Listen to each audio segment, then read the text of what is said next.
Hi.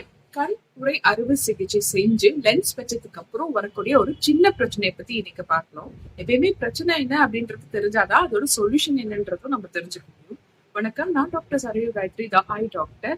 கண்ணுக்குள்ள operation பண்ணி 100 பேருக்கு நம்ம லென்ஸ் வச்சோம் அப்படின்னா அதுல 20 பேர்ல இருந்து 40 பேருக்கு ஒரு 2ல இருந்து 5 வருஷம் கழிச்சு வரக்கூடிய பிரச்சனை தான் கண்ணுல லேசா பார்வை மங்களா இருக்க மாதிரி இருக்கும். இதுக்கு காரணம் என்னன்னா, இந்த லென்ஸுக்கு பின்னாடி செய்யற ஒரு அழுக்கம் மாதிரி இல்லைன்னா தோல் மாதிரி ஒண்ணு வளர்றதுனால இதை ஈஸியா நம்ம நீக்க முடியும். இது யாருக்கெல்லாம் வருது அப்படின்னு பாத்தீங்கன்னா, கண் ஆப்ரேஷன் முடிஞ்சதுக்கு அப்புறம் சுகர், பிபி, கொலஸ்ட்ரால் இதெல்லாம் கொஞ்சம் கண்ட்ரோல் இல்லாம இருக்கிறாங்க அப்படிங்கிறவங்களுக்கு உடம்புல இன்ஃபிளமேஷன் அதிகமாகிறதுனால இதுக்கு வரதுக்கு வாய்ப்பு அதிகமா இருக்கு. இதை எப்படி கம்மி பண்ணலாம் அப்படின்றது பார்க்கிறோம். ஃபர்ஸ்ட் ஒரு நல்ல லென்ஸ் நம்ம சூஸ் பண்ணணும்.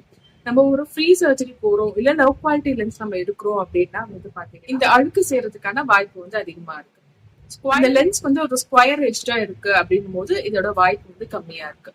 ரெண்டாவது, ஒரு குட் டாக்டர், ஒரு நல்ல டாக்டர் நல்ல சர்ஜரி டெக்னிக் யூஸ் பண்றாரு அப்படின்னா இது வரதுக்கான வாய்ப்பு கம்மியா இருக்கு. மூணாவது, டிராப்ஸ் எல்லாம் எதுவும் மிஸ் பண்ணாம கரெக்டா டைம்க்கு விட்டோம் அப்படின்னா இந்த தோல் வளர்றதுக்கு வாய்ப்பு கம்மியா இருக்கு.